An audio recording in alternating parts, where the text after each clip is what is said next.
ये लफ्ज हमारे भाइयों को समझना बहुत जरूरी है कि दुनिया में इबादत, किसी को मानना, किसी से कुछ मांगना, किसी के सामने सर झुकाना, वो सिर्फ अल्लाह के लिए है। ये अल्लाह ने अपने लिए मखसूस कर दिया है। तो आप कोई ऐसा काम मत कीजिए इबादत का जो कि सिर्फ अल्लाह के लिए मखसूस है। अगर आपने कोई ऐसा काम किया जो इबादत में आप अल्लाह के लिए करते हैं तो आप उसके साथ किसी को शरीक करते हैं और इसी को शिर्क कहते हैं, तो कभी मत कीजिएगा सर।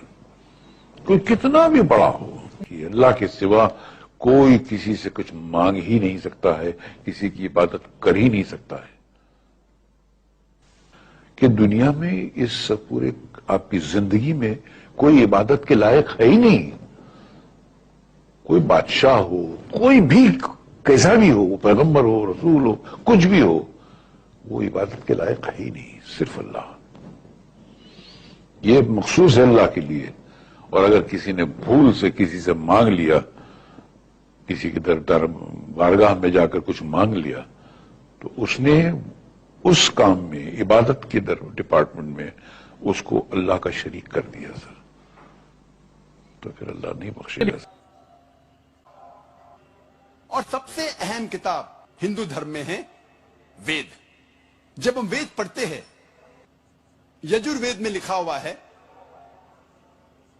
पाठ नंबर 32 मंत्र नंबर 3 में, न तस्य प्रतिमा अस्ति, उस भगवान, उस खुदा की कोई भी प्रतिमा नहीं है, कोई भी बुत नहीं है, कोई भी स्टैच्यू नहीं है, स्कल्पचर नहीं है, फोटोग्राफ नहीं है, पेंटिंग नहीं है। जिक्र है यजुर्वेद में पाठ नंबर 40 मंत्र नंबर 9 में, अंधात्म प्रविशंति या असंभूति मुपास्ते। यह संस्कृत श्लोक है जिसके मानी है अंधात्म, अंधकार में, प्रविशंति, दाखिल हो रहे हैं। जो लोग असंभूति की पूजा करते, असंभूति की माने नेचुरल थिंग्स, कुदरती चीजें, हवा, पानी, आग। यजुर्वेद में लिखा हुआ है अंधकार में दाखिल हो रहे हैं वो लोग जो कुदरती चीजों की इबादत करते हैं, पूछते हैं, जैसे कि हवा, पानी, आग। और आगे लिखा हुआ है और घोर अंधकार में दाखिल हो रहे हैं वो लोग जो संभूति की पूजा करते हैं। संभूति की मानी इंसान की बनाई हुई चीजें, जैसे टेबल, कुर्सी, बुत वगैरह। अगर आप कुदरती चीजों की इबादत करते हैं तो आप अंधकार में दाखिल हो रहे हैं। अगर आप बनाई हुई चीजों की इबादत करते हैं तो आप और घोर अंधकार में दाखिल हो रहे हैं। इसीलिए मैं हवाले देता हूं। मैं कोई आलिम नहीं हूं, मैं कोई पंडित नहीं हूं, मैं अपने आप को तालिबे इल्म कहता हूं, लेकिन मैं हमेशा हवाला देता हूं। तो किसी को भी शक है, किसी को भी शुबा है, तो घर पे जाके चेक कर सकता है, या इंटरनेट पे जाइए, आप टाइप करो, वेद भी इंटरनेट के ऊपर है, कुरान भी इंटरनेट के ऊपर है, टाइप करो, रेफरेंस टाइप करो, आपको हवाला मिल जाएगा। मेरा आपसे एक सवाल है, इस्लाम में हर गुनाह माफ है, लेकिन शिर्क की माफी क्यों नहीं है? अगर इंसान कत्ल करता है उसे माफी है, जिना करता है उसे माफी है, लेकिन शिर्क की माफी क्यों नहीं है? भाई साहब का सवाल है कि इस्लाम में सारे गुनाह की माफी है, शिर्क की नहीं। कत्ल करता है माफी है, जिना करता है माफी है, शिर्क की माफी क्यों नहीं? आप कुरान मजीद के बारे में जिक्र कर रहे जो सूरह निसा में है, सूरह नंबर 4 आयत नंबर 48 और आयत नंबर 116। इन दो आयतों में सूरह निसा सूरह नंबर 4 में लिखा है कि अगर अल्लाह चाहे तो कोई भी गुनाह को माफ कर सकता है, लेकिन शिर्क को कभी नहीं माफ करेगा, क्योंकि जो शिर्क किया है वो बहुत भटक चुका है। तो इसमें यह नहीं लिखा है कि अब जिना करेंगे तो माफ करेगा ही, कर सकता है अगर आप तौबा करेंगे तो।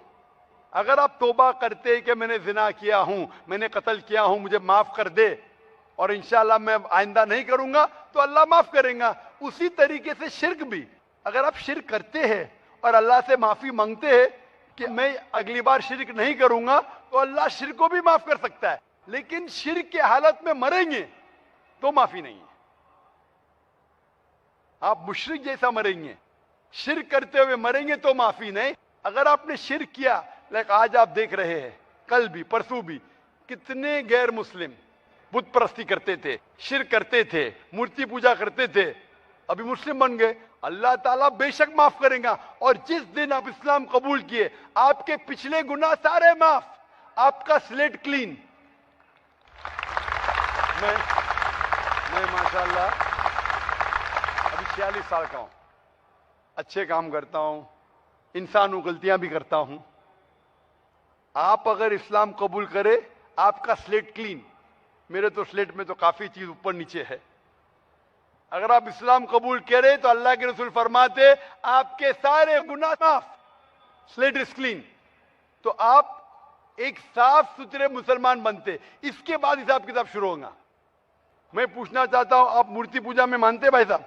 जी मानते हैं। क्यों, आपको लगता नहीं गलत है? आप क्या हिंदू है? जी आपके मजहबी किताब में लिखा है, छंदोग्य उपनिषद में, चैप्टर नंबर 6, अध्याय नंबर 2, श्लोक नंबर 1, एकम अद्वितीयम, खुदा एक है, उसके अलावा कोई नहीं है। लिखा है श्वेताश्वेतार उपनिषद में, अध्याय नंबर 6, मंत्र नंबर 9, नाचस्य कस्य जनिता न चदीपा, उस ईश्वर, उस भगवान का कोई रब नहीं, उसके कोई वालदेन नहीं। लिखा है श्वेताश्वेतार उपनिषद में, चैप्टर नंबर 4, मंत्र नंबर 19 में, न तस्य प्रतिमा अस्ति, उस ईश्वर, उस भगवान की कोई प्रतिमा नहीं, कोई पेंटिंग नहीं, कोई फोटोग्राफ नहीं, कोई मूर्ति नहीं, कोई बुत नहीं। लिखा है यजुर्वेद में, चैप्टर नंबर 32, वर्ष नंबर 3 में, मंत्र नंबर 3 में, न तस्य प्रतिमा अस्ति, उस ईश्वर, उस भगवान की कोई प्रतिमा नहीं, कोई पिक्चर नहीं, कोई पेंटिंग नहीं, कोई फोटोग्राफ नहीं, कोई बुत नहीं, कोई मूर्ति नहीं। तो साफ तौर पे कई जगह आप हिंदू की मजहबी किताब में लिखा है कि मूर्ति पूजा गलत है, तो क्यों आप मूर्ति पूजा करते? भाई साहब जी, इस बारे में मुझे सही तालीम नहीं है, मुझे थोड़ा वक्त चाहिए। मैं इतने हवाले दे रहा हूं कि आपको लगता है कि मैं फेंकते जा रहा हूं। हवाले के हवाले दे रहा हूं, आप नोट कीजिए। जी आप लाइब्रेरी में जाइए, आपको वेद नहीं मिलता है तो हमारी लाइब्रेरी में जाओ, इस्लामिक रिसर्च फाउंडेशन। हमारे इस्लामिक रिसर्च फाउंडेशन में आपको वेद का तर्जुमा मिलेगा, महाभारत का तर्जुमा मिलेगा, भगवत गीता के कम से कम 30 तर्जुमे मिलेंगे, बाइबल मिलेगा, बाइबल का तर्जुमा मिलेगा, कुरान का तर्जुमा मिलेगा, हदीस का तर्जुमा मिलेगा। मैं नहीं जानता हूं कहीं भी हिंदुस्तान में इतने मजहबी किताब का तर्जुमा मौजूद है। इस्लामिक रिसर्च फाउंडेशन में फ्री लाइब्रेरी, एयर कंडीशन में बैठो, फ्री पढ़ो। इंशाअल्लाह आपको चाय पानी भी दूंगा मैं। चाय पानी रिश्वत नहीं है, तो क्या आप ठंडे दिमाग से, कभी ठंडा दूंगा कभी चाय पानी, तो आप अच्छे दिमाग से रिसर्च कीजिए। हमारे पास कंप्यूटर सॉफ्टवेयर है, आप क्या जानना चाहते हैं वेद के ऊपर बटन दबाओ, मिलेगा आपको। किधर लिखा है मूर्ति पूजा हराम है? बटन दबाओ, कंप्यूटर में निकलेगा बाहर। वेद के कंप्यूटर सॉफ्टवेयर है, बाइबल के कंप्यूटर सॉफ्टवेयर है, कुरान के कंप्यूटर सॉफ्टवेयर है, हदीस के। तो मैं आपसे दरखास्त करता हूं कि आप रिसर्च कीजिए कि खुदा एक है, रिसर्च कीजिए कि मूर्ति पूजा गलत है, रिसर्च कीजिए कि आखिरी पैगंबर मोहम्मद सल्लल्लाहु अलैहि वसल्लम है। और मैं दुआ करता हूं कि आपको हक जल्दी मिलेंगे ताकि आप इस दुनिया और आखिरत में सफलता पाए। शुक्रिया।